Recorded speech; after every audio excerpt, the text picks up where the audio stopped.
revêtu de robe qui va porter la guérison au problème des gens. Amen. Donc, pour entrer dans le Saint des Saints, dans la présence de Dieu, la présence de la colonne de feu, on doit être revêtu de la parole de la guérison. Et pour amener la guérison, c'est toujours positif. Voilà. La guérison, pour nous dire encore quoi? Quel est son secret pour la guérison? Oui, c'est qu'elle fait pour la guérison. Il a prêché 6 versets pour la semaine, dans la raption pour la semaine. Il dit c'est l'amour qui fait. Amen. Amen. Ce qui m'a fait bella. Pour moi, il faut mettre la place de la Guillaume Tozobel. Vous comprenez? Donc, si tu as cet amour, tu pourras apporter la guérison. Donc, pour amener la guérison à quelqu'un, il faut se mettre dans sa peau. Vous comprenez? Si quelqu'un est chef, il veut guérir la pauvreté, il va se mettre dans la peau de l'homme pauvre. Voilà pourquoi Jésus, pour nous sauver, il s'est mis dans la peau des pécheurs. Il s'est mis dans la peau des pauvres pour nous sauver, nous les pauvres. Vous comprenez? Tu es chef.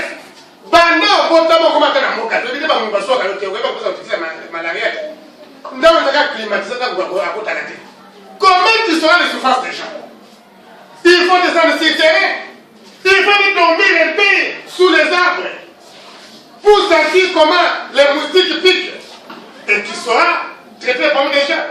Quelqu'un qui s'est dit d'éviter, depuis qu'il est né, il n'a jamais construit une toilette dans son village natal. Par exemple, il a d'éviter la catacombe. Soit dans une série, on a dit qu'on va la catacombe, c'est eux qui vont pour éviter. Tu connais le prix des ciments catacombes, tu ne connais pas. Tu connais les prix des verres de cycle, tu ne connais pas. Oh, tu sais qu'il y a des prix de la catacombe. Soit dans une série, des gens sérieux ne pourront pas aider cette personne. Pour trouver la solution au problème des gens, il faudrait se mettre à la place des gens. C'est pourquoi si moi j'étais législateur, je pourrais concevoir la loi française. Si tu veux postuler comme candidat quelque part dans la résidence de Zigawana, moi je pense un jour on devrait faire une telle pétition. Tu vas trouver quelqu'un, avant de recevoir la porte à Hamidi, ailleurs dans la candidat de Congo. Ailleurs dans le Congo, on a des signes. On comprend. On peut demander le Congo à combien de communes à éviter. Mais là, candidat de député dans le Congo. On a candidat de député dans l'autre. À autre porte à Hamidi, avec ma mayonnaise, à un autre, autant avec village à éviter. Territoire, c'est terme à éviter. Mais c'est dit candidat. Vous comprenez? Tu ne peux pas résoudre les problèmes de quelqu'un si tu ne te mets pas dans la peau de cette personne-là. Vous comprenez? Ça, c'est la parole de la guérison. Donc, on doit être revêtu. Un sacrificateur doit se mettre à la place de l'autre pour lui apporter la solution à son problème. Amen. Et nous avons vu ça avec Branham. Et la couleur bleue, je dis, dans l'arc-en-ciel, c'est la 5e et 6e couleur. Parce que l'indigo, c'est une nuance de bleu. Et la couleur de l'arc-en-ciel, c'est la patience. La sortie de l'homme parfait. Donc, on doit être revêtu de bleu. D'abord, c'est être revêtu de la parole de la guérison. C'est être revêtu de la patience. Le pesant qui a dit sur moi. Branham me dit, lorsque vous traitez avec Dieu, la première leçon, c'est de vous passer. La patience, c'est quoi? La patience, d'après la signification biblique que j'ai, c'est la résignation courageuse devant les maux, le calme, la modération devant les ennuis, la persévérance, la constance. C'est un homme patient. Vous comprenez? Un homme patient, c'est qui? Devant un problème, on t'a causé du tort, devant le caméramabé, tu te résignes courageusement. Vous comprenez? On a plein de courage, on a pour s'agiter. Tu restes calme, tu es toujours modéré. Vous comprenez l'homme patient? Tu es persévérant et tu es constant. Donc, c'est revêtir de la robe bleue, qui est la robe royale, qui est la robe sacerdotale, c'est avoir la patience. Amen. Les caractères, la présence d'un caractère est satanique. Tu es un chef, tu ne sais pas être constant, tu n'es pas persévérant, tu n'es pas modéré, tu n'es pas calme, tu es un faux chef. Amen. Vous comprenez? Ça, c'est la robe royale bleue.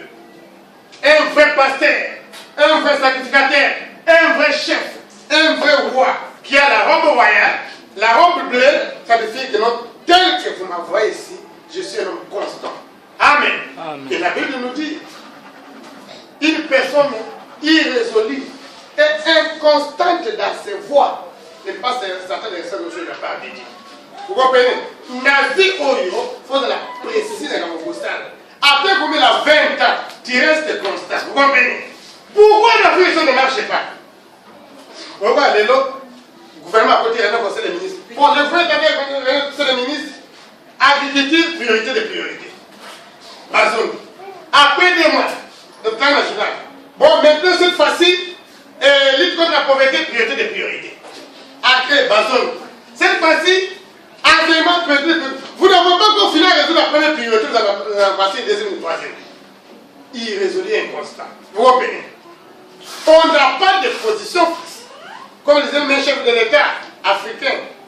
Pas idéologie ni à gauche, ni à droite, ni même au centre. Vous avez votre position de pays. Vous comprenez? Marque de constance.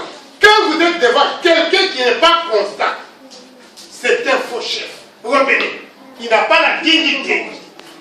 Même dans la doctrine, vous me dit, je n'ai jamais changé ma doctrine. Aujourd'hui, il croit ceci. Le lendemain, il croit cela. Faux pasteur. Un vrai pasteur, ou alors il n'avait pas encore affermi sa vocation. Un vrai pasteur qui a affermi sa vocation, il sait ce qu'il voit et où il va. Amen. Comme je vous avais dit la fois passée, Barnabé me dit, dans le droit d'oiseau, paragraphe 4 ou 5. Il parle à Léon Messé qui mettait les bandes. Il dit, je sais, lorsque Léon Messé produisait les bandes, je leur avais dit, il y a quelque chose de plus important dans la vie afin de produire les bandes. Et quelle est cette chose? Chacun doit avoir une particularité dans la vie. Amen. Enfermer sa vocation, ça veut dire quoi? Chaque ministre doit connaître sa particularité. Joseph Marie connaît sa particularité. Et quelle est ta particularité à toi? Quel pasteur connaît sa particularité? Quelle est ta particularité à toi? Toi, tu es derrière un évêque général ou un évêque capitaine. Bon, on accepte. Toi, tu es quel évêque? Quelle est ta particularité? Oh, notre pasteur est un grand nom. Toi, tu as quel don? Chacun de nous doit avoir une particularité. Amen. Doit être quelqu'un qui est constant dans ce que vous faites. Alors, si vous êtes quelqu'un qui est irrésolu et inconstant dans ses voies, c'est pourquoi vous fiez à lui. Vous comprenez? Là, vous vous sautez à 20 les camarades, alors la vision là. À gauche, à droite, à droite, à 4 10 ans. Oh, vous dites pas ça, oui. Non. Toute comparaison n'est pas une raison. Vous comprenez? On va passer au ça dans l'église avant vous. Donc, moi, j'ai une vision. Amen. Quelqu'un qui a une vision, on ne le perturbe jamais. Mais des pasteurs qui n'ont pas de vision, des chefs qui sont parlés de la robe bleue, qui est la robe royale avec Mardoché, qui est aussi la robe sacerdotale avec Aaron. Vous comprenez? Et Dieu a fait de nous des rois et des sacrificateurs. La robe bleue qui est la patience, c'est la patience, toujours la persévérance, la constance. Personne ne dit, au salikamo, oh non, ça c'est manquer de persévérance. Vous comprenez? J'avais dans l'histoire de la personne qui avait inventé une machine à coudre. En 2 fois, moi, on a 5 fois. En tout cas, on a pris le dit à Sombi à Marseille, il y a 5 minutes. Deuxième fois, il y a 6 minutes. Je pense que 2 ou 3 fois plus tôt. 5 fois, on a salé par le balai, ça monte aux États-Unis, on a une entreprise.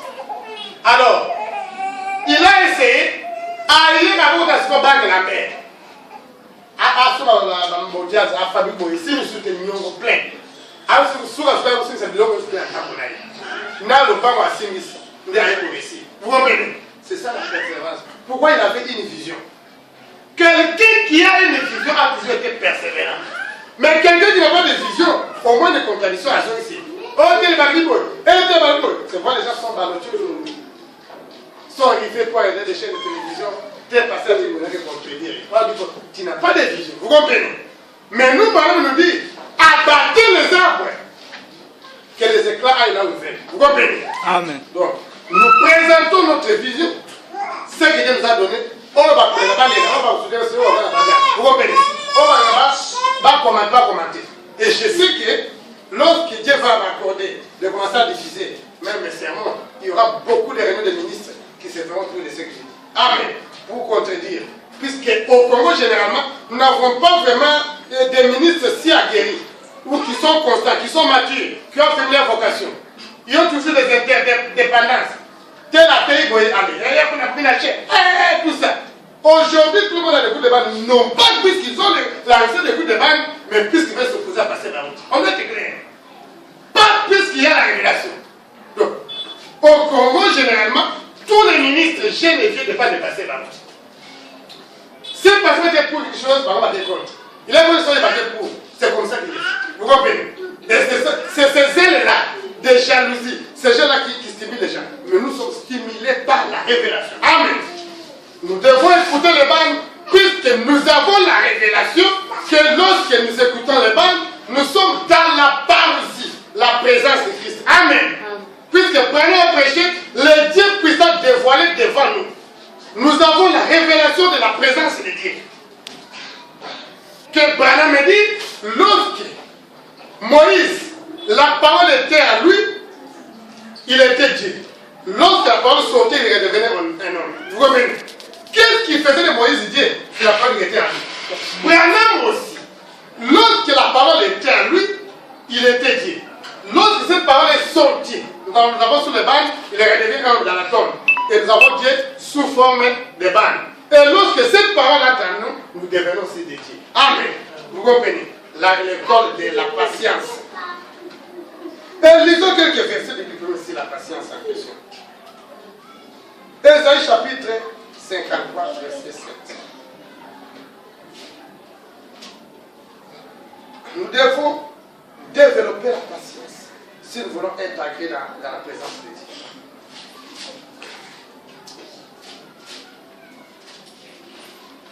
Ésaïe 53, 7. Il a été maltraité et opprimé. Il n'a pas ouvert la bouche. Ça m'a donné un agneau qu'on mène à la boucherie. À une brebis mouette, il devant ce qu'il attend. Il n'a pas ouvert la bouche. Ça, c'est la patience de Jésus. Vous comprenez? Vous comprenez? Amen. Un vrai sacrificateur, un vrai chef.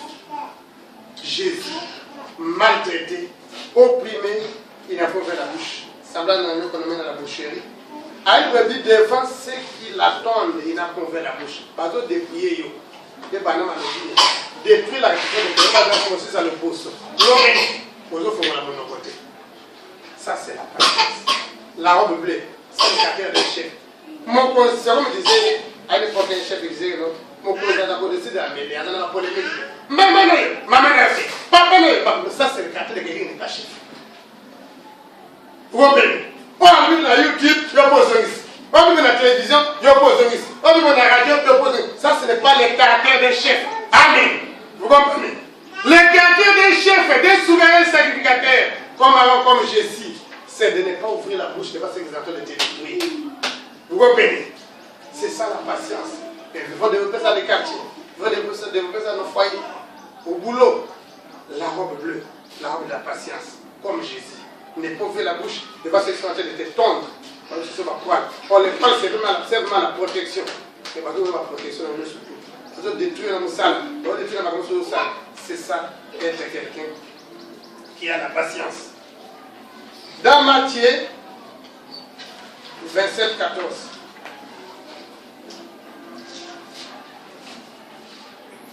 Matthieu 27, 14, nous lisons ceci.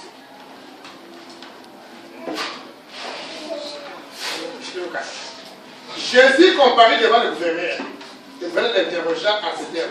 Es-tu le roi des Juifs? Jésus lui dit, mais il ne répondit rien aux accusations. Vous comprenez? Il ne répondit rien aux accusations des principaux sacrificateurs des anciens. Alors que l'autre lui dit, n'entends-tu pas de combien de choses il t'accuse? Et Jésus ne donna des réponses sur aucune parole. Ce qui étonna beaucoup les gouverneurs. Pourquoi on va faire beaucoup? On a un communicateur va répondre. Non. Bafingi, Batinouane. Jésus al-Bakiboy. Jésus al-Bakiboy. Jésus al-Bakiboy. Jésus avant de peigner. Maintenant, répondre. Alors répondre petit. La seule question qui avait répondu au gouverneur.